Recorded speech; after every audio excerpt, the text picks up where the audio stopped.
Olá, bom dia, boa tarde, boa noite, de acordo com o horário que você está nos assistindo.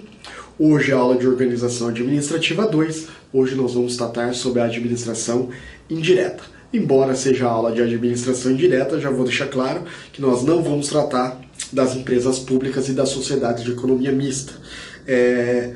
E das suas subsidiárias, é claro. Por quê? Porque como entrou em vigor uma lei específica, a lei das estatais, vai ter uma aula específica sobre as empresas públicas, as sociedades de economia mista e as suas subsidiárias, né?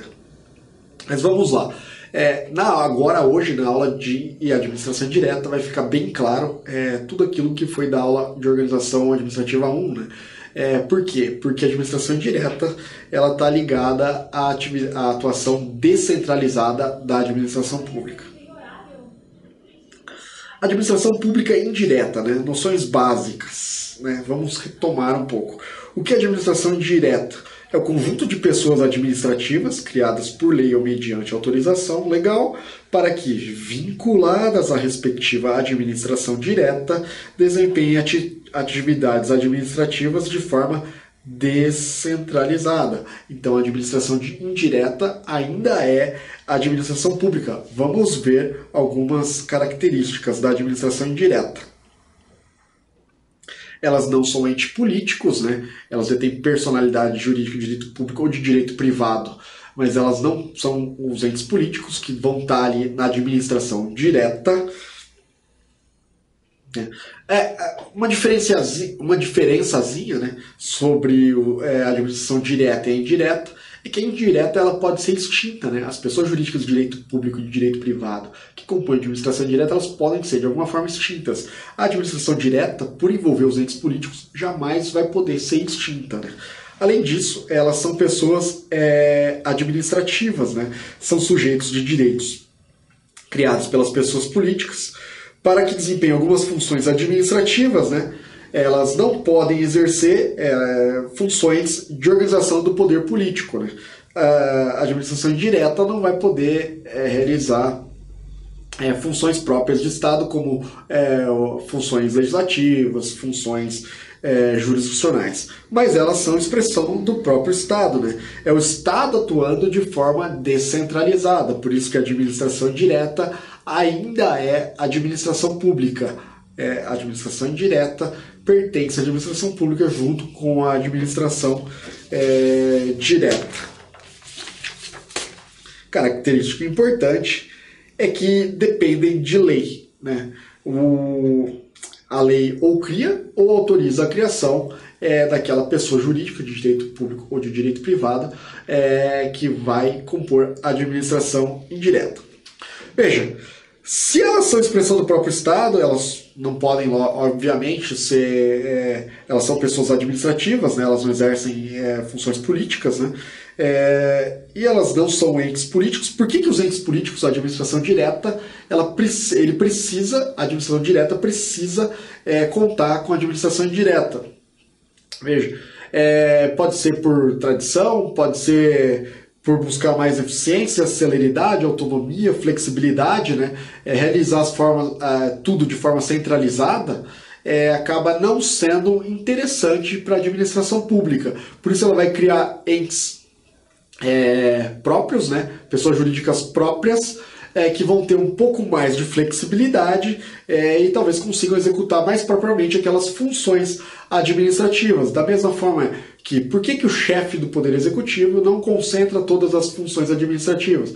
Porque ele não consegue dar conta de tudo isso. Então ele vai desconcentrar o seu poder dentro da administração direta e ainda vai contar com a celeridade para casos específicos da administração indireta. Isso compondo a administração pública geral. Além disso, ele vai contar ainda com aquelas pessoas jurídicas vinculadas à administração para realizar funções públicas. O Estado, a prestação de serviços, o atendimento de necessidades, o funcionamento da máquina pública do Estado não é simples, né? O poder público é algo muito complexo, por isso ele vai contando com essas atividades, seja inúmeros órgãos dentro da administração direta, seja com pessoas jurídicas próprias na administração indireta, seja ainda com pessoas vinculadas de alguma forma ao Estado, né?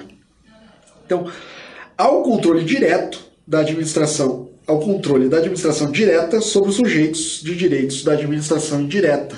A administração indireta é a administração pública. Então, há, de alguma forma, um controle da administração direta sobre a administração indireta, né?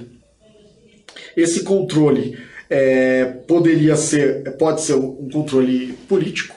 Por quê? Porque é a administração direta que vai indicar os dirigentes da administração indireta, e além de tudo ainda vai ter um controle financeiro, institucional e administrativo.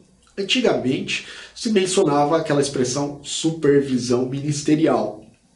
Hoje em dia já não é mais essa supervisão ministerial, porque não é um ministério que supervisiona a administração indireta, né? No Decreto-Lei 200 de 67 falava isso, né? Que a administração indireta está vinculada a um ministério, por isso haveria supervisão ministerial. Hoje em dia não. Há um controle financeiro, institucional, administrativo, né? A administração indireta, embora esteja submetida à administração direta, não está necessariamente submetida ao ministério, né? Ou a uma secretaria, se for um estado ou município, né? Pode estar submetida diretamente ao chefe do Poder Executivo ou ainda por órgãos abaixo, né, da hierarquia dos ministérios. O que importa para a gente é que é um controle, inclusive um controle de outros poderes, um controle externo e um controle da própria administração direta, um controle interno sobre a atuação, sobre as finanças, sobre o funcionamento e sobre a aplicação, sobre a execução das atividades de cada pessoa jurídica que compõe a administração indireta, né? Então, o controle político é pela indicação dos dirigentes, o controle financeiro, institucional e administrativo pela supervisão ministerial, expressão que está caindo em desuso, né? Quais são as entidades que pertencem à administração indireta? Então, beleza, a gente entendeu que existe uma administração direta e existem diversos triangulinhos que são cada uma das pessoas jurídicas, de direito público ou de direito privado, que pertencem à administração indireta, né? A administração direta. Esses triangulinhos, eles podem ser o quê, né? Quais são as entidades que pertencem à administração direta? Cada um desses triangulinhos, eles vão poder ser uma pessoa jurídica de direito público ou uma pessoa jurídica de direito privado. Então, sobre qual forma esses triangulinhos da administração indireta, e aqui o triangulão da administração direta, né, que vai trabalhar junto com os triangulinhos da administração direta, formando a administração pública geral, né? Então, cada um desses triangulinhos, eles vão poder adotar que modalidade? Uma pessoa jurídica de direito público vai poder ser uma autarquia, vai poder ser uma fundação de direito público, ou ainda, para alguns autores, né, consórcio público. A gente vai ver com calma essa questão, que é um pouco mais complicada. E as pessoas jurídicas de direito privado? Então, o triangulinho ele também pode ser uma empresa pública, uma sociedade de economia mista, uma fundação pública de natureza privada, né? Então as fundações elas podem adquirir a natureza pública ou privada, né? Fundação pública de direito privado. O consórcio entra de novo, porque o consórcio também pode ter natureza pública ou privada. Público de direito privado. Tá aqui. Então, assim, aqui cada um desses triangulinhos aqui, que a gente está tratando aqui na tela, né? Cada um desses triangulinhos, eles vão poder adquirir a forma, né, de uma pessoa jurídica de direito público ou de direito privado. Se for de direito público, vai ser uma autarquia, uma fundação de direito público ou um consórcio público. Se for pessoa jurídica de direito privado, vai ser uma empresa pública, uma sociedade de economia mista, uma fundação pública de direito privado ou um consórcio de direito privado. Além da empresa pública da sociedade de economia mista, né, que a gente vai estudar na aula específica sobre a lei das estatais, as suas subsidiárias também estão englobadas aí na noção de empresa pública e sociedade de economia mista aqui na nossa divisãozinha. O que são as autarquias, né? Então agora a gente vai ver cada uma dessas, menos as empresas públicas e as sociedades de economia mista, que a gente vai ver na aula específica. Então, o que são as autarquias, né?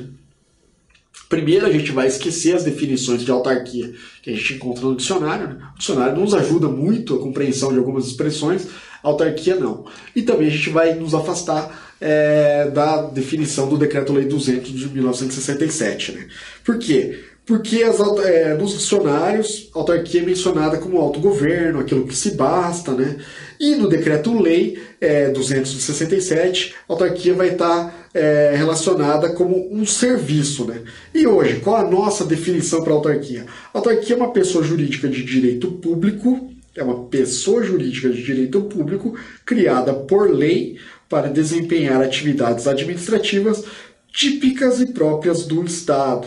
Então a gente lembra que a administração indireta pertence à administração pública em geral, né?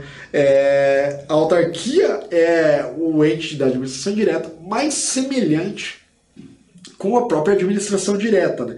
E ela é uma pessoa de direito público criada por lei e ela vai desenvolver atividades administrativas típicas e próprias do Estado. Vamos lá.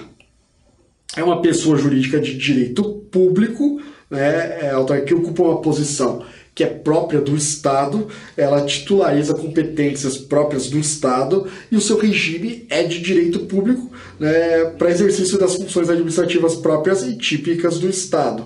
Ela é criada por lei, né, é a lei que cria a autarquia, não o seu registro em órgão, não a sua inscrição no CNPJ, é a lei que vai criar a autarquia e cada lei de criação de autarquia vai dispor sobre as suas características. Por isso que hoje em dia já não pode falar mais que as autarquias têm todas as mesmas características. Não, cada lei que cria a autarquia, ela vai conferir mais ou menos atribuições, mais ou menos poder, vai definir sua estrutura, vai definir seu pessoal, vai definir suas receitas, mas tudo isso dentro do regime de direito público, né? Ela tem prerrogativas e regras de competência semelhantes à administração direta, né? Seus agentes são servidores públicos, seus bens são bens públicos, devem realizar licitação. Se forem federais, a competência é da Justiça Federal, né? De alguma ação judicial questionando sua atuação.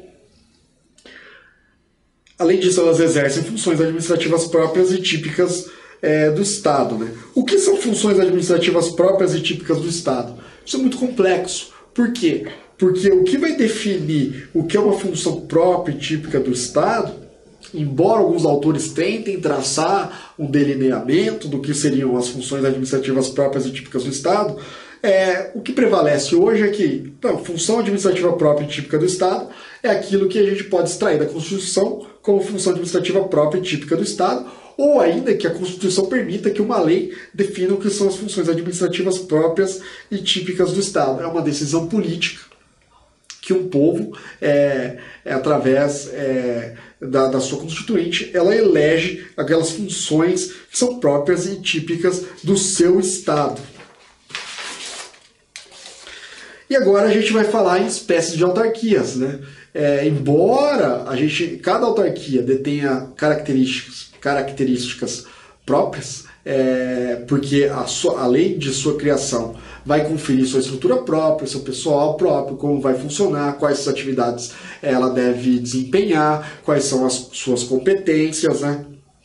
A doutrina costuma agrupar algumas espécies de autarquias. Então, existe aquela autarquia típica, que é essa que a gente vem mencionando agora, que a gente usa como base, e existem autarquias que merecem algum destaque por ter algumas peculiaridades. Aqui a gente não vai falar sobre as autarquias institucionais e territoriais, né?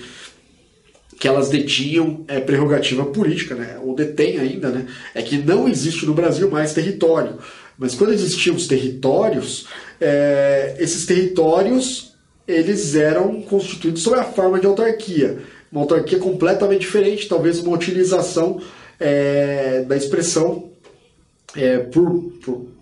por muitos motivos, inclusive por ser a autarquia o ente da administração pública indireta mais semelhante à administração direta, né? Então se usava essa denominação autarquia territorial. Aqui a gente não vai estudá-las. As outras autarquias que têm alguma peculiaridade, elas vão estar nas autarquias especiais, que são as universidades, né? As universidades elas podem ser constituídas sob a forma de autarquia, e daí elas vão ter diversas peculiaridades. Antes da Constituição de 88, o fato dela ser uma autarquia especial, com muito mais autonomia, ele conferia uma série de prerrogativas. Hoje o regime das universidades ele está na Constituição, lá perto do artigo 207, que confere autonomia. Então está garantido na própria Constituição esse regime especial, que antes era conferido muito pela natureza jurídica da universidade, a natureza autárquica da universidade.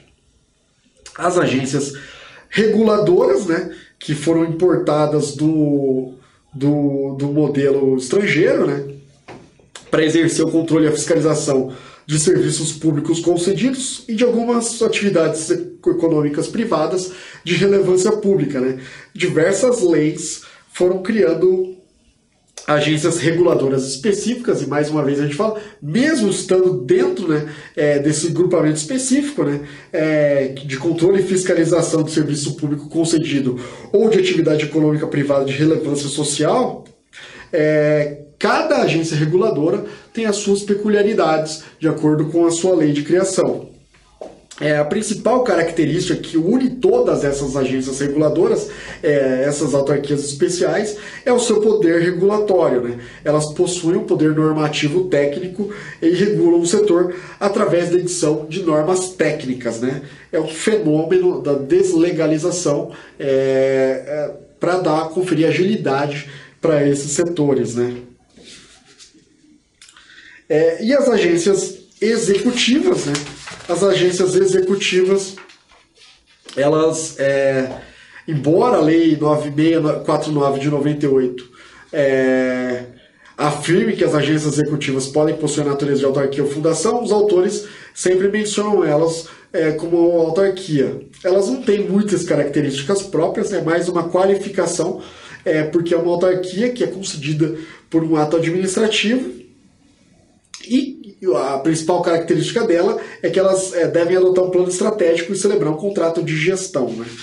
O importante daí é que universidades, agências reguladoras, agências executivas, elas vão ter um grau maior ou menor de autonomia. As universidades com autonomia hoje garantidas pela Constituição, as agências reguladoras com diversas características, por exemplo, mandato daqueles seus dirigentes, né? Alguma forma de independência administrativa e autonomia financeira. Aqui a gente também não mencionou, né, na nossa aula, os conselhos profissionais, né, os conselhos de classe. Por quê? Porque muitos autores, principalmente os autores mais antigos, mencionavam aqueles conselhos, por exemplo, o Conselho Federal de Medicina, o Conselho Regional de Medicina, de Educação Física, Psicologia, e aqui para o nosso mundo jurídico, a própria OAB. Eles não integravam a administração pública, a administração direta, né, porque eles eram independentes e não estavam sujeitos às regras de organização estatal, mas eles tinham uma peculiaridade que era esse exercício, esse controle de determinadas profissões. Eles não são hoje considerados autarquias. O único conselho que merece alguma menção é a OAB. Por quê? Porque o STF ele decidiu que a OAB possui uma posição privilegiada, que a OAB realiza um serviço público independente. É um pouco esquisito, pode gerar alguma confusão, então a gente afasta aqui os conselhos de classe. Não vamos trabalhar aqui, alguns autores trabalham eles dentro da matéria aqui, de autarquias, dentro da matéria de administração direta, a gente não vai tratar sobre isso. As fundações, né? A fundação é uma pessoa jurídica oriunda do direito privado, né? É lá no direito privado, no direito civil, que a gente estuda o que é uma fundação. e ela é considerada a personalização de um patrimônio, né? Então alguém destina lá no direito civil, a gente aprende que alguém destina um patrimônio para cumprir determinado fim social, e esse patrimônio, então, ele adquire uma personalidade através da fundação só para cumprir aquele fim social com aquele patrimônio inicial. No direito administrativo, existem dois tipos de fundação: as fundações de direito público e as fundações de direito privado, né? Antes se entendia que as fundações públicas seriam sempre de direito privado, mas hoje está tranquilo o reconhecimento, inclusive no STF, de que existem essas duas fundações, direito público ou fundação de direito privado. As fundações de direito público têm um funcionamento muito semelhante com o das autarquias, né? Por quê? Porque assim como as autarquias, eles não possuem um regime jurídico peculiar das fundações de direito público. Elas devem seguir as normas, né, a estrutura, o regime jurídico da sua própria lei de criação. Por quê? A lei de criação das fundações de direito público que vai definir exatamente qual o regime jurídico aplicável. Antigamente, para essas fundações de direito público, né, se utilizava a expressão autarquias fundacionais, termo que eu não gosto, termo que caiu em desuso. Hoje em dia são as fundações de direito público mesmo, né? Existem as fundações públicas de direito privado. Então elas são públicas, né, mas elas são constituídas sob a forma de direito privado, né? A principal diferença para nós, né, que estudamos para concurso, é que as fundações públicas de direito privado, elas possuem personalidade jurídica de direito privado. Isso é óbvio, né? Isso é óbvio, né? A Fundação de Direito Público possui natureza jurídica de pessoa de direito público, e a Fundação Pública de Direito Privado possui personalidade jurídica de direito privado. O que isso significa, né? Que a sua constituição se dá com o registro no cartório de registro civil de pessoas jurídicas, né? Então, ela vai precisar de uma lei autorizando a sua criação, mas a sua criação vai se dar com um ato, com o registro no cartório de registro civil de pessoas jurídicas. Dois atos são necessários.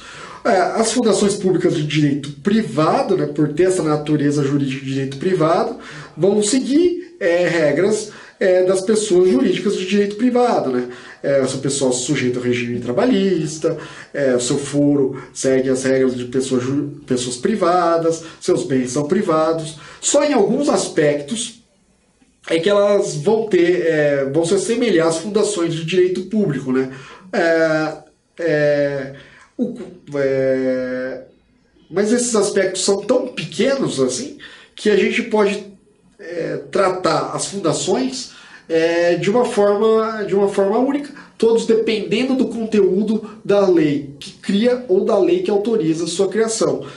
As fundações de direito privado, lembrar como fundação, elas estão sujeitas ao controle pelo Ministério Público, e hoje em dia o Ministério Público exerce o controle de toda a administração pública, né? Direta ou indireta.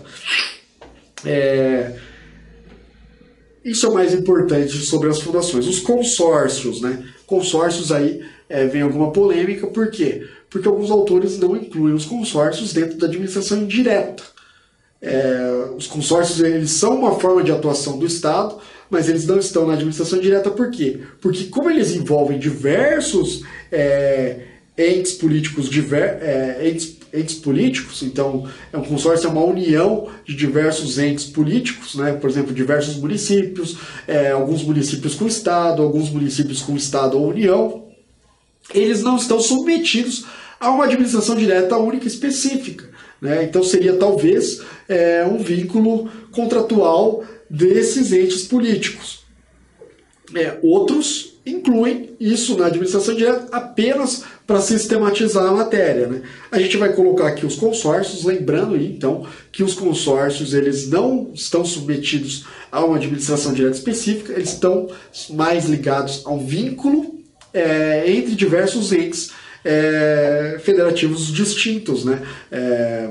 Vários municípios, município-estado e União. Para nós aqui, menção do consórcio, importa o que está descrito na Lei 11.107 de 2005, porque é isso que pode cair no concurso, né? O que o artigo 1º fala? Esta lei dispõe sobre normas gerais para a União, os estados, o Distrito Federal e os municípios contratarem consórcios públicos para a realização de objetivos de interesse comum e dar outras providências. O consórcio público constituirá associação pública ou pessoa jurídica de direito privado. Então, o consórcio público ele pode ter natureza jurídica pública ou natureza jurídica de pessoa jurídica de direito privado. Ele pode ser uma associação pública ou uma pessoa jurídica de direito privado. A União só pode participar de consórcios públicos e que também façam parte de todos os estados e cujos territórios estejam situados os municípios consorciados. Ou seja, a União não pode celebrar diretamente um consórcio, integrar um consórcio com o município. Quando ela for se consorciar com o município, ela precisa que o Estado também participe para ela não furar a estrutura política brasileira. Os consórcios públicos na área de saúde deverão obedecer aos princípios, diretrizes e normas que regulamentam o Sistema Único de Saúde. Consórcio público, o melhor exemplo dos consórcios públicos são os consórcios intermunicipais de saúde. Então, os pequenos municípios, ou pequenos ou grandes até, municípios, né, de determinada região, é muito custoso para eles administrar o sistema de saúde próprio que atenda plenamente as suas funções de acordo com a repartição de obrigações do Sistema Único de Saúde. Então, eles se juntam, né, e eles fazem um consórcio público para fornecer, por exemplo, um hospital para toda uma região, o que vai ser suficiente, né? Então, é por isso que a gente menciona os consórcios públicos na área de saúde deverão obedecer aos princípios, diretrizes e normas que regulam o Sistema Único de Saúde. É só isso. O consórcio entra aqui, então, mais uma vez, lembrando, como um ente que não é bem da administração direta, embora seja uma atuação descentralizada dos entes políticos consorciados, né? Por quê? Porque não está submetido integralmente a uma única administração direta. Ele está submetido a todas as administrações diretas daqueles entes consorciados, nem poderia dizer exatamente submetido à administração direta, né? Mas alguns órgãos daquela administração.